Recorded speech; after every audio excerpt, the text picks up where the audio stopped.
Please stand by. The webinar will begin shortly. Please remain on the line.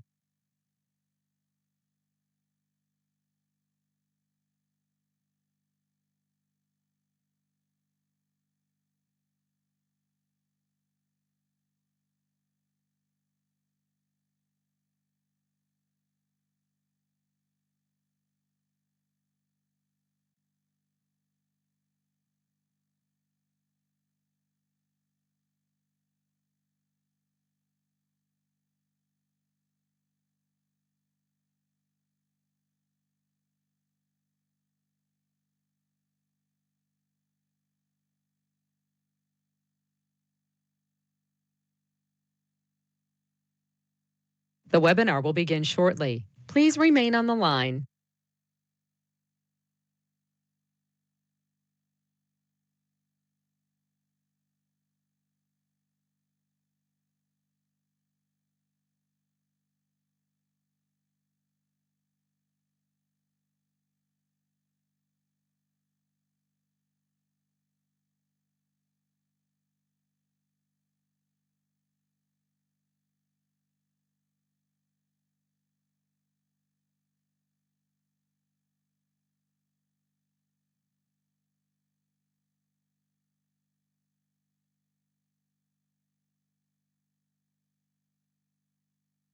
The webinar will begin shortly. Please remain on the line.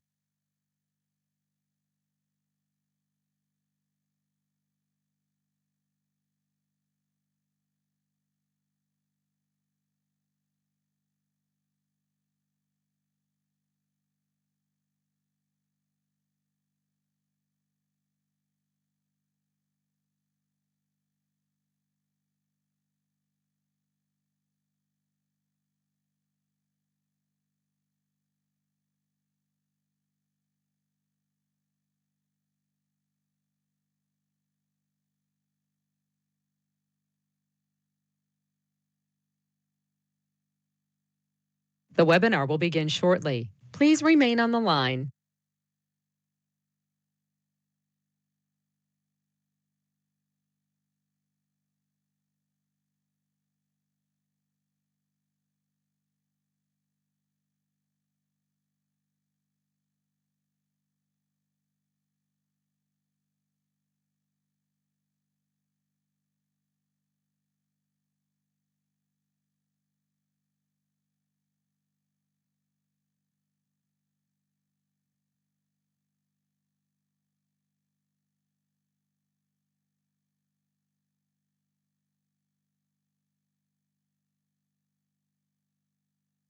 The webinar will begin shortly. Please remain on the line.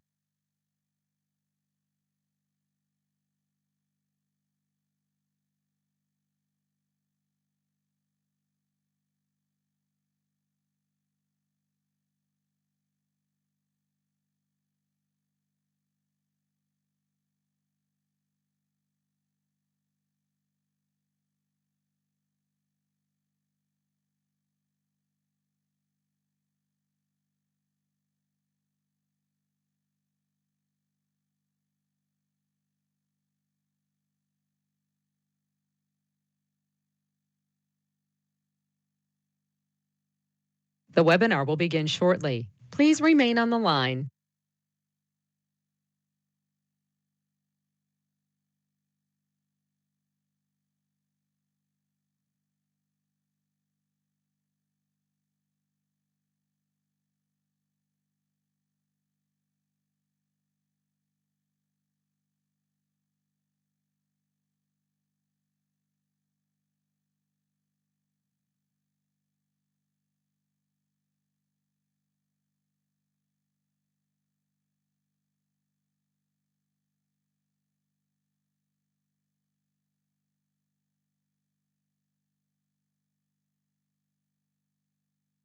The webinar will begin shortly. Please remain on the line.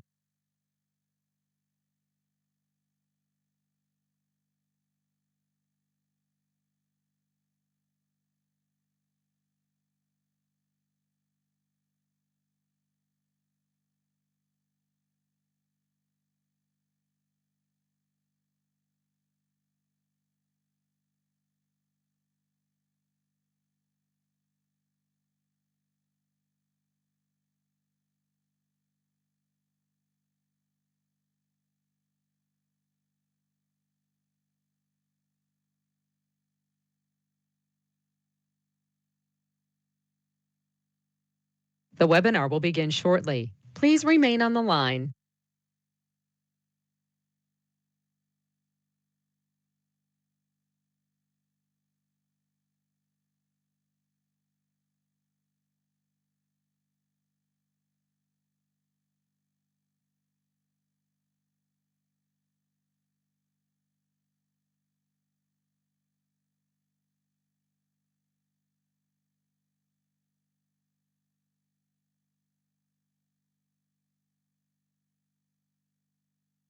The broadcast is now starting. All attendees are in listen-only mode.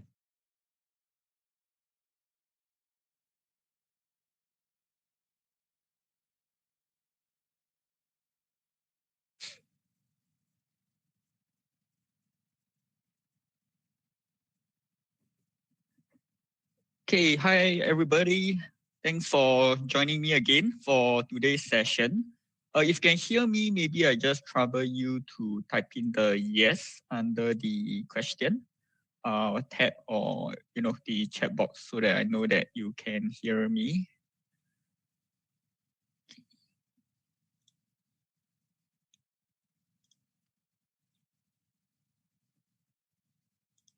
Okay, so I think you are able to hear me. Thank you so much for the response. Okay, so now I'll just jump right into the webinar. So this week ultimately is all about tariffs, right? Tariff is that broad headline that has been driving the markets. Trump, people label him as the tariff man. So all is really about where tariff will go. So in a way, we do expect that some form of tariff will still remain in place for Canada, Mexico, of course, China as well. I think markets expecting that additional 10% to kick in. Therefore, there was somewhat of a muted reaction in Chinese equities towards that 10% additional tariff on Chinese goods. But ultimately, we do expect some form of a tariff. But I think what markets are really looking for is the extent of tariff and the scope, meaning which industry will be affected, because that could determine how disruptive the trade restrictions will be. And of course, we have heard that Canada, Mexico, Eurozone, China, they will retaliate in terms of tariff back on the US. So I think the risk here that markets is watching is whether the retaliation has this scale to escalate into further tit for tat, as you call it. Because if you recall back in 2018, US implement on China, China implement back on US. There was a lot of tensions, a lot of uncertainty, a lot of these back and forth between the US and China. But now, it's not just China itself, Eurozone, Mexico, Canada. So in a way, it's about whether this will escalate further into a tit for tat, or they will be able to find some sort of a middle ground. For example, say that maybe I'll accept 10% of a tariff from Mexico, Canada, and we'll just call it a day, something like that. So I think the risk of escalation could be what markets are really watching for this week. If we see a slightly milder response, then there is still room for sentiments to sort of rally. Okay, so these are the disclaimer. Do take note that this presentation is just me sharing my views as usual. It's just for educational purposes only. It doesn't constitute any investment advice. So of course, please do your own due diligence in your trading or investment. Okay, so this week very much tariff headlines driven market. What we have heard from or what we have seen from a headline so far is this 25% tariff on Mexico and Canada that took effect on Tuesday. There was a doubling of these duties on Chinese goods from previous 10% to 20%. Like I mentioned, focus will be on how trading partners will retaliate and whether they can find some sort of a middle ground to mitigate these, maybe from 25% to 15% or 10%. So we have seen that China has responded this week with an additional tariff, 10 to 15% on US agricultural and farm goods that will start from 10th of March. Why 10th of March? In a way, I believe that in a way it does leave some room for negotiation to take place, especially when we know that over the coming days, Mexico, Canada will be meeting up with US leaders to sort of talk it through. So China sort of, put it as a 10 March, potentially also because they are having these two session meetings right now. So in a way, they wouldn't want much of a additional disruption to this all important meeting. So this is what I think. Therefore, they put it on 10th of March. Any rollback for China, I believe, will be very unlikely. So if we were to look towards US rolling back on China, I don't think so. And from China to roll back on US, I wouldn't think so as well. So I think all of these will stay in place. But at least for now, if you look at Chinese equities today, it actually rebounded. Of course, the supportive tone from the two session meetings have been playing an important role in lifting sentiments. But I will also argue that when China responds to this tariff on US agricultural goods, I think markets see that it is still a measured response. So I think the view, similar to previous round of retaliation, is that they target a very specific area. It doesn't target high tech or industrial products that will have greater disruption on the US economy. So now we are seeing that it target agriculture, it target the farmers, similar to what we see in 2018. In a way, there's still somewhat of a holding back. In a way, I believe that China will not want to have this all-out escalation, this all-out trade war at a time where its economy is still struggling in terms of consumer consumption. They are still dealing with high youth unemployment. They are still dealing with a housing crisis. So they wouldn't really want to escalate tension as much because export is still that key driver that is really supporting its economy right now. So they wouldn't want to sort of risk that key driver for its growth at the moment. So I think the markets took that in stride. You can see that after that announcement was released, Chinese equities actually stabilized. There wasn't much of a panic sell. And even today, things are back on to the upside for Chinese equities. So in a way, as mentioned in previous weeks, I think Chinese equities still seems in a way relatively inexpensive. There's still room for growth, especially if policies, support measures were to kick in through 2025 itself. On the other hand, we have heard Mexico, Canada's leaders, Canada has kind of responded with an immediate 25% tariff on 20.7 billion of US imports. Mexico say that they will respond, they will have a response upcoming. But of course, I think now there's this news that they may be going for a round of talk. So markets have these hopes that they will find somewhat of a middle ground. And that is what keeping markets stable for now. So this is the broad overview of what we have get in this very eventful week. We are just midweek, but so many headlines, especially around tariff sentiments, is getting sort of whipsaw as well around all of these tariff news. But if you look at the US dollar, previously when there is tariff headlines, when there's tariff risk, the US dollar will react positively. That was previously, given that, tariffs are linked to inflation, that means Fed keeping rates high for longer, that should support the US dollar. But lately, if you realize, this week when we have that tariff headlines coming in, the US dollar actually took a direction took the opposite direction. So it actually react negatively to tariff headlines. If you look at treasury yields, it also hit to the downside. So in a way, we can argue that the overriding theme now has really been more about growth risk. So we have seen the US economic conditions kind of surprising on the downside lately. But I believe that there isn't I believe there isn't a need to overreact to that for now. Later, I'll explain why. I'll show you some of the data. But markets have really been trying to digest this increasing growth risk. So with tariff, I think apart from markets looking at it from an inflation standpoint, I think we know that tariff will weigh on global trade activities, that will weigh on global growth.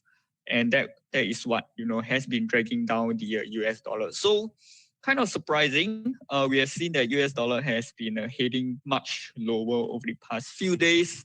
So I will argue that if we were to see any middle ground in tariff that is bearish for the US dollar, even if we were to see tariff being implemented, we also see that the US dollar has been not reacting to the upside as much. So I think the likely direction does seems to be a drift lower for the US dollar. And I was kind of surprised because in this weekly chart itself, previously I was seeing whether the horizontal level around the 106.4 can actually hold.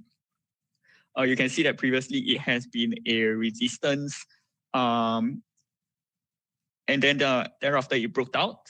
Yeah, it hit back for a retest. There was actually a slight rebound of that level, but this week we just see that all of those gains were actually short-lived. So I think the direction seems to lean bearish in this case, with that breakdown of that 106.4 horizontal level.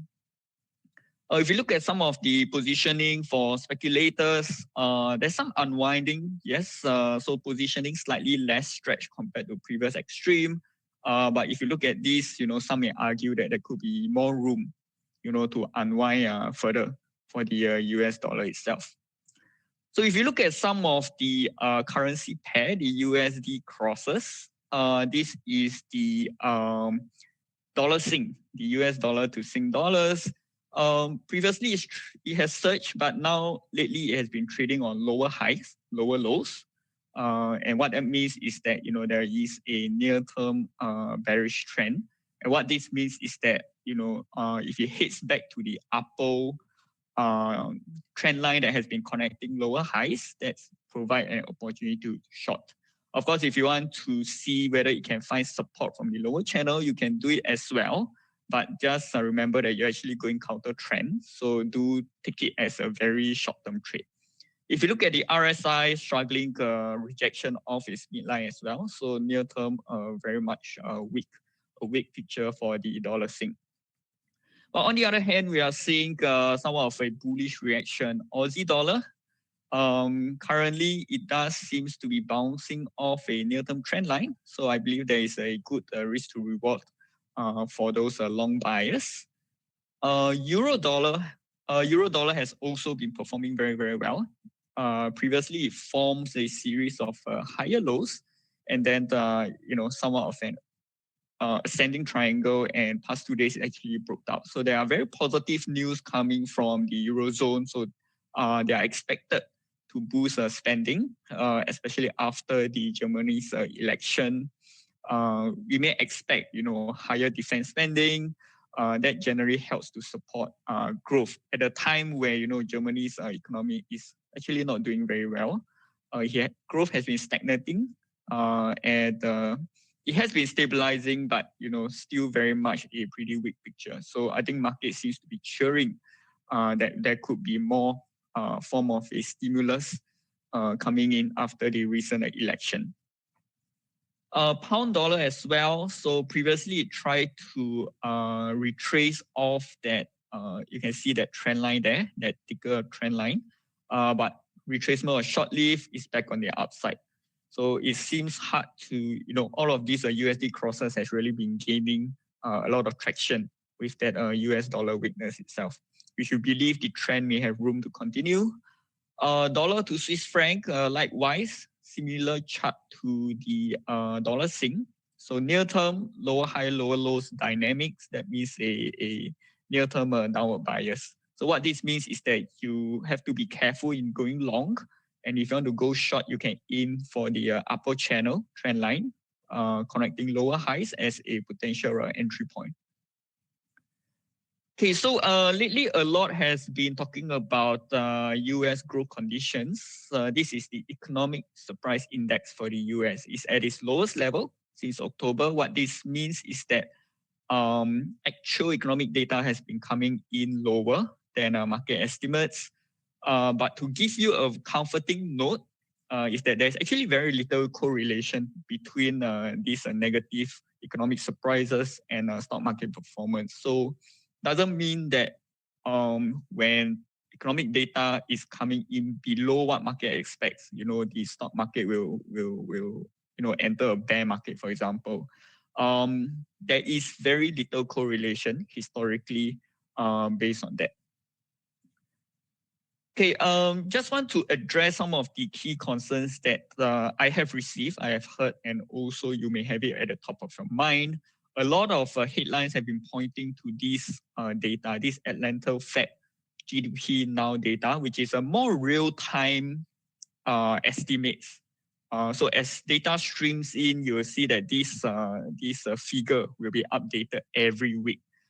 So rather than having to wait for that actual GDP data, some focus has been on this more real-time rate of GDP estimate. So a lot of headlines have been looking at it and starting to sort of panic and say that first quarter GDP estimate is at negative 2.8%. Our recession sort of coming in that sense. So you can see that very sharp dip just over that past 2 months. So that has been causing some form of a panic. But what I would expect is that I believe that recession fears are still sort of an overreaction. Even though the GDP figure may point to a contraction in growth for the first quarter, but we have to understand behind the mechanics.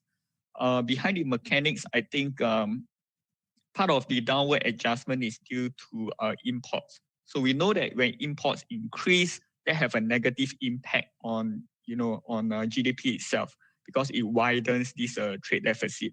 So a lot of it is driven by this, more than 30% increase in imports in January, and we know that this is partly due or mostly due to front loading of goods. So a lot of companies, they know that Trump is coming in with tariffs.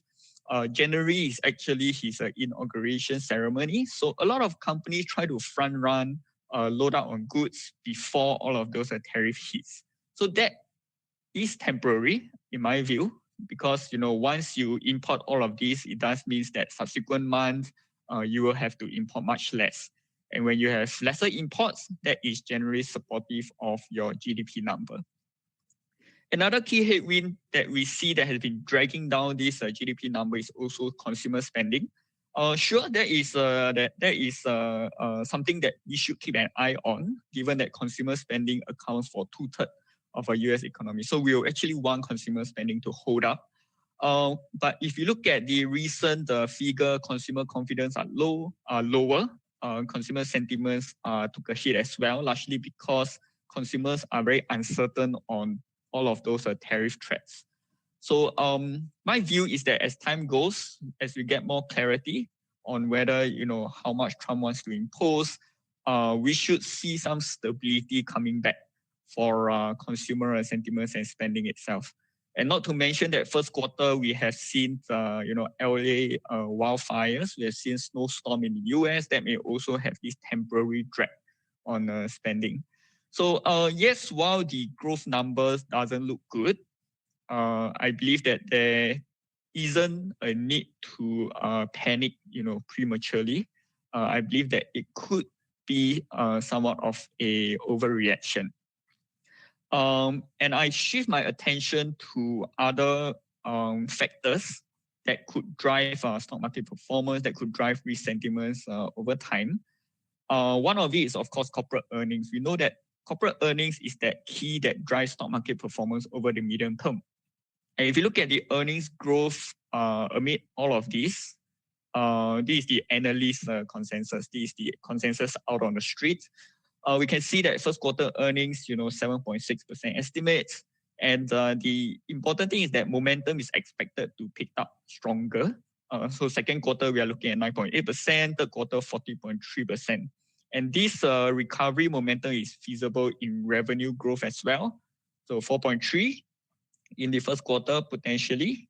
And then to second quarter, 4.7, third quarter, 5.5. So in a way, earnings growth is growing. That historically doesn't, justify a bear market. So I believe that the broader trend should persist. And what that means is that buying on dips is still the preferred strategy. because earnings growth are growing. It's not a contraction in earnings growth like what we see in a recessionary condition.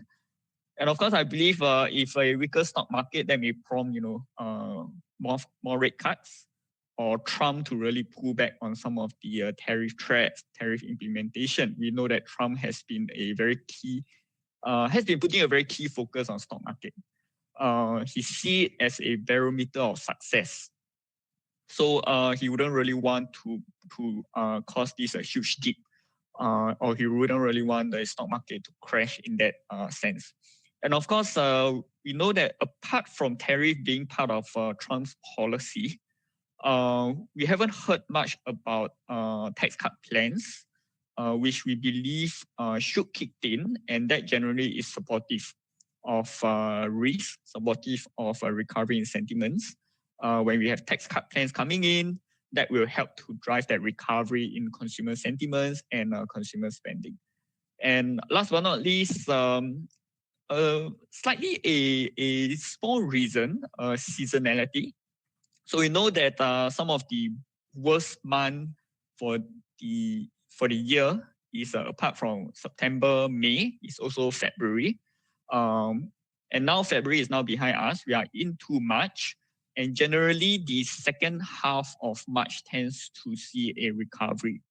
So if this follows, I would expect the recent downside reaction to potentially last for a few more days. I don't think that we are out of the woods yet, but I believe that it could last for a few more days into next week, and then things should start to recover. So so these are some of the views or catalysts that I still foresee that is supportive of risk, and these are the reasons why I think reaction to growth could still be an overreaction in current point in time. If you look at the Nasdaq, I think a lot of headlines talking about this 200-day moving average. If you're looking at it, I think many of those big boys are looking at it as well. Of course, what I expect is that we could see further whipsaw around this 200-day moving average. So maybe that scenario that I believe have that potential to play out is that we could see the market dip below, and then it recover back, and then dip below again, just to really have some form of a shakeup for those that place their stop loss below that 200-day moving average. We have seen that in the lights of August 2024. There was a sharp dip below that 200-day moving average, and then things rebound. And when they rebound, next few days, price action is still very weak as well. So I think near term, there's this potential for it to happen. So near term volatility should still remain in place.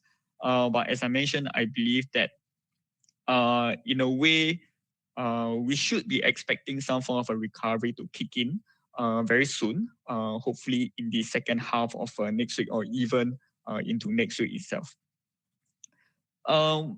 Which of the indicator will make me change my mind that that bull market could be over? What I believe is that if you look at the weekly RSI, this is the weekly chart for the Nasdaq, the weekly RSI. You can see that generally this weekly RSI has been kind of a good indicator of whether we are in a bull or bear. So when things are above that midline, above that 50 level, you can see that we are in a bull market. Okay, so when we are in a bull market, any form of a retracement in the weekly RSI back towards that midline, that gives you a deep buying opportunity. We have seen that, if you just look at the areas where I circled, over the past 1 year plus, there are 3 times where it actually hits back to the midline, and each time it hits back, it sort of recover, and then it keeps that bull market intact. So there are some periods where, of course, that midline fails. We actually hit below, and when we hit below, what it means is that any form of a move back towards that midline, that gives you a short opportunity, because in a way we are in that bear market until we manage to clear that midline, such as in 2023, that early 2023 kind of a period. So when we dip below that midline, we see that in 2018, we have sort of a mini bear market. I mean, it's still a bear market for NASDAQ.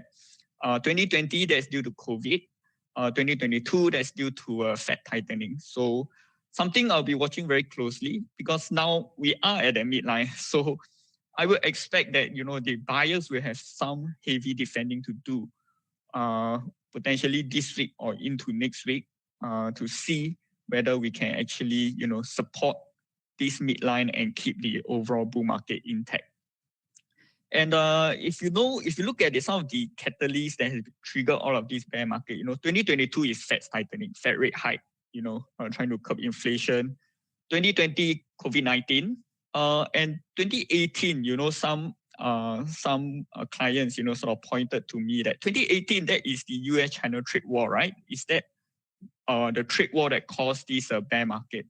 And now we are heading potentially into another trade war. So there was some form of a panic there, but in a way, I'll argue that that trade war between US and China started in January 2018.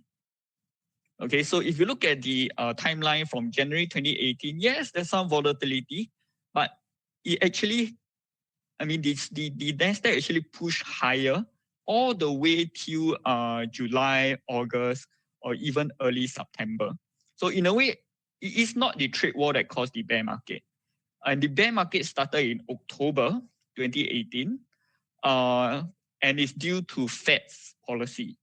So October 2018, the Fed actually mentioned that they are reverting to rate hikes. Thereafter, it caused markets to panic. November, December, they did hike rates. That's what caused that bear market in the stock market. Okay, so with that in mind, I will argue that as long as the Fed is in a rate cutting cycle, which currently it is, generally the odds are that, the bull market should continue. Okay, so how are sentiments shaping now? These are some of the sentiments indicators. You could have more. One is the left side is the VIX. So VIX index surging past 20. And then yesterday there was a sharp week there. So in a way, I would expect that there is some room for sentiments to sort of stabilize in the near term. The fear and greed index, extreme fear. Generally, once it's in extreme fear, that should offer some form of a bullish conviction. If you look at the AAII, bull bear spread index, the one at the bottom right, you can see that sentiments have been very, very bearish. So 60.6% actually are bearish among investors.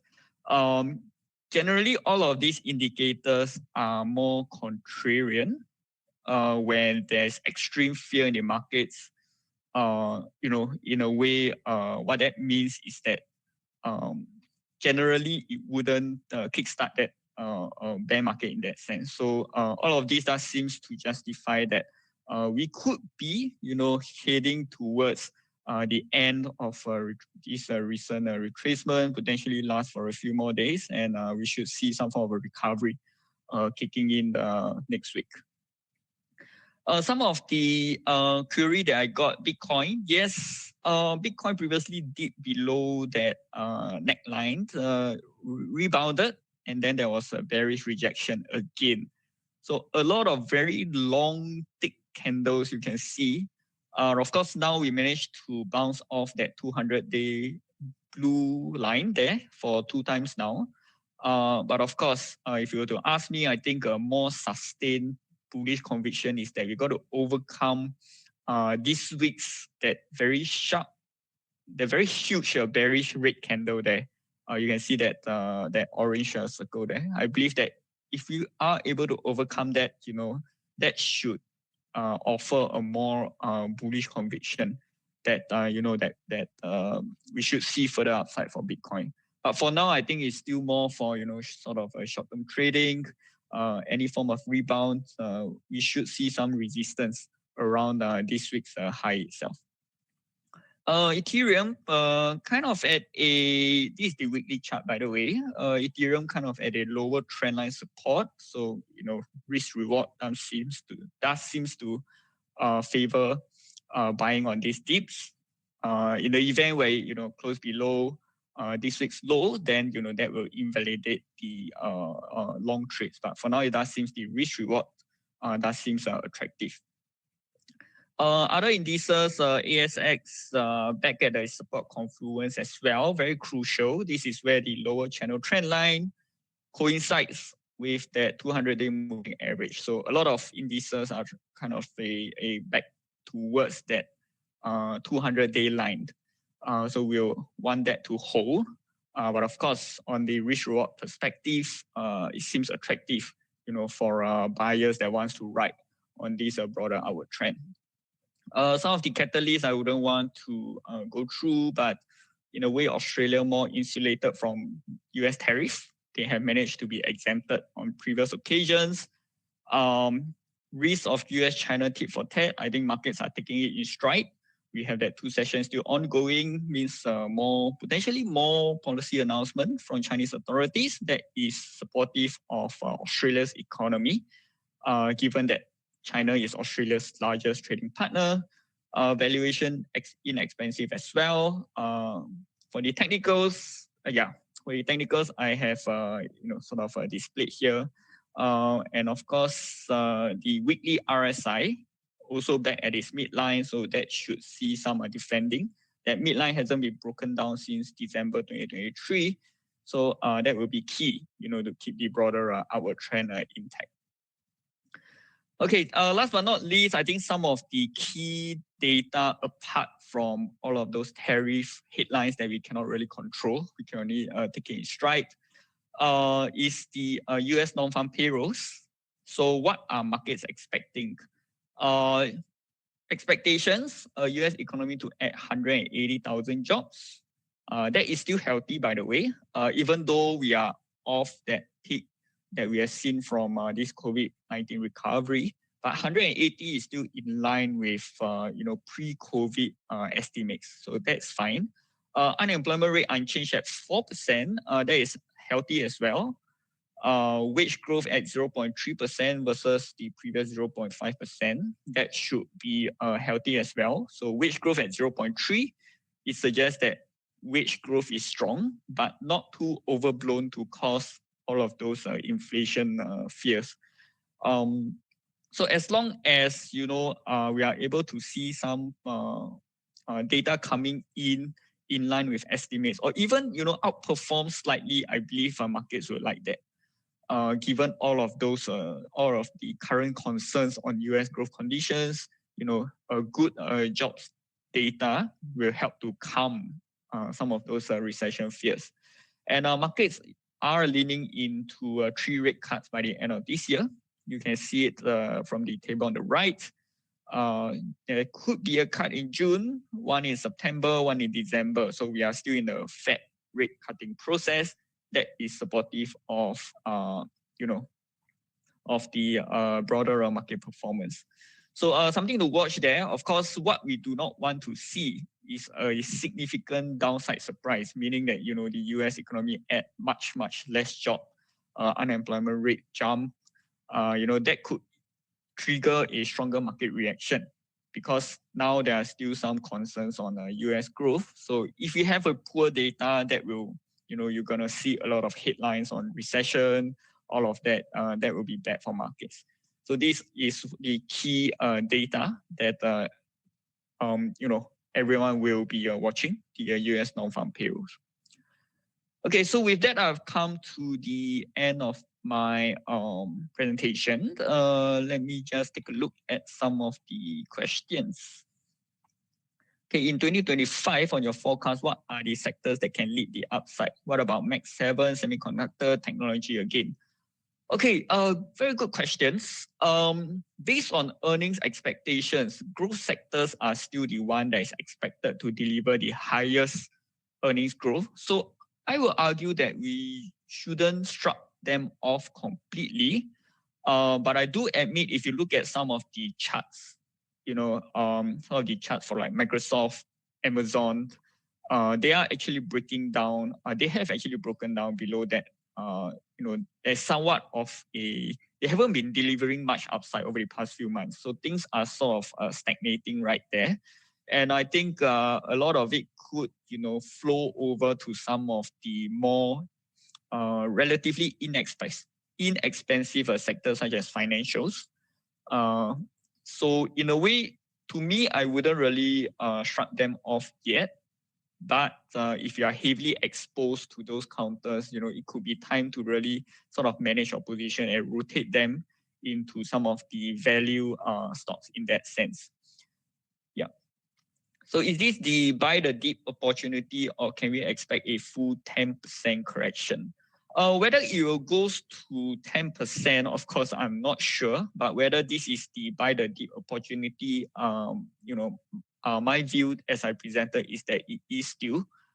We should expect the bull market to continue. That means buying the dip. Okay, that means that you should be looking for opportunities to buy that give you a favorable risk to reward ratio. Like I mentioned, bear market 2018 is caused by Fed policy. 2020 COVID-19, 2022 Fed policy again. So as long as this doesn't, the Fed doesn't U-turn out of the blue, which I don't think they will, the bull market should continue. Okay, Trump wants to remove the CHIPS Act. Yes, how will that affect the semiconductor sector and US market? Interesting questions. I think that could contribute to some of the weaker performance, like Intel, for example. They have kind of reacted negatively to that piece of news. But once, what I believe is that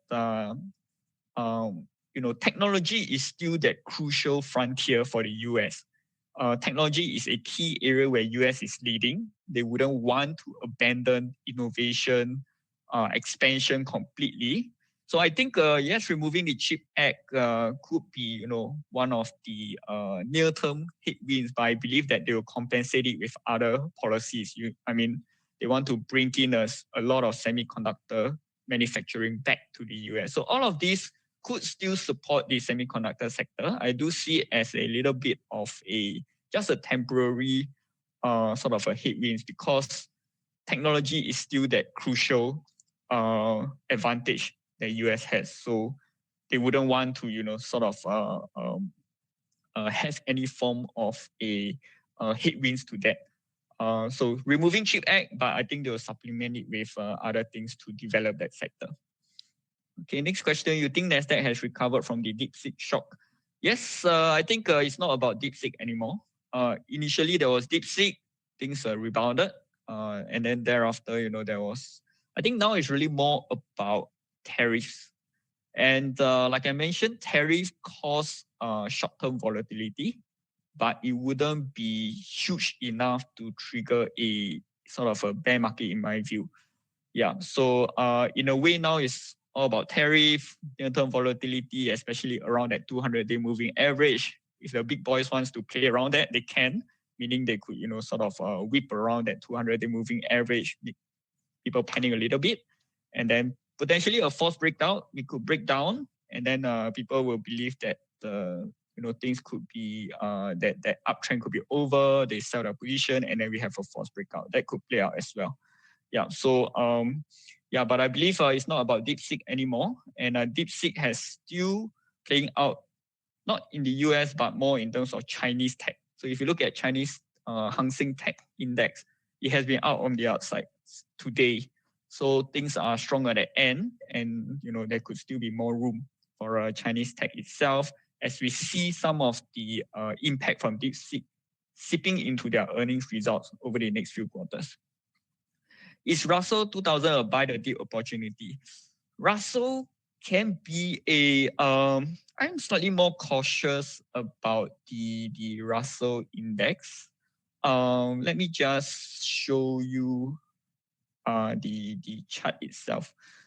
So while the major indices like Dow Jones, S&P, Nasdaq, they're still on a upward trend, I can't really say the same for Russell. Maybe I'll just show you the screen.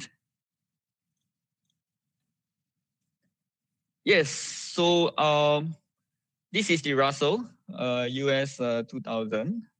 Why I'm slightly cautious is that there could be sort of a trend change, and I wouldn't want to risk that. So previously, I was looking at a 200-day moving average. It has been performing. It has been holding on well.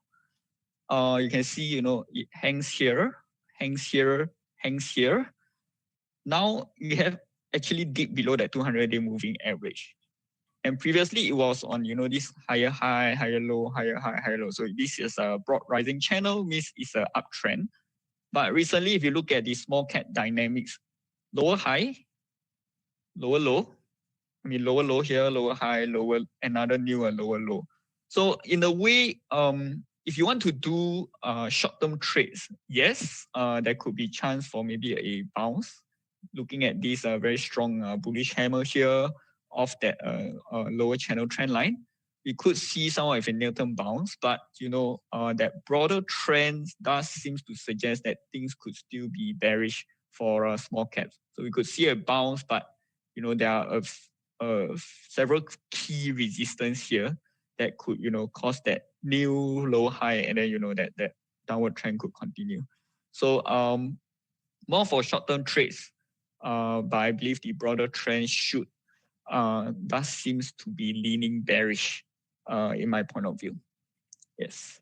So next question, which country region will perform well? China, Asia, US? I will say not to shrug US away. US, even though a lot of narrative that valuation are expensive, sure, but I will still believe that we shouldn't shrug it off given the earnings numbers projection that we are seeing. China, yes, room for catch-up growth in that sense. So in a way, economic conditions are still shaky, but the recent meeting, that two-session meeting, they have actually delivered that growth projection of 5%. They have stick to that. So last year is 5%, and you can see that they actually do whatever it takes to reach that 5%, even though the policy support only kicked in late September, October, if you recall. So they unleash a lot of policy just to hit that 5%. So now they stick to that 5% target. So we will expect them to do whatever it takes to hit that 5% again. So if economic conditions were to remain weak, they should step in with more policy support. So potentially more room to catch up in terms of Chinese equity. So China, definitely something that you will want to have some exposure to. Asia-wise, depending on where, I think Singapore could remain resilient, but other countries, I will believe that tariff risk is still very crucial in this scenario. But of course, I'm not very pro Asia at the moment. So I'm more towards US and China. But we'll see how it goes in terms of the numbers. Okay, yeah. So with that, I think, okay, last question. We'll go hit 3,000. Yeah, I think that has really been that psychological level everyone is talking about. Gold, I think it should reach that 3,000. Recently, it bounced off that RSI midline. Recent retracement has been very short-lived. What that means is that buyers are still displaying a lot of strength. So, any retracement, buyers are quick to jump back in to support. So, things are heading higher. So we should expect a drift towards that 3% in my view. Okay, so with that, I've come to the end of the webinar. So thank you so much for joining me and for having so many questions. I do really appreciate the engagement. I do appreciate it. With that, I'll see you next week. Hopefully, we will see some form of a recovery in the markets. We should see some cooling in terms of all of those tariff talks. So with that, I'll see you next week, and have a good evening, everybody.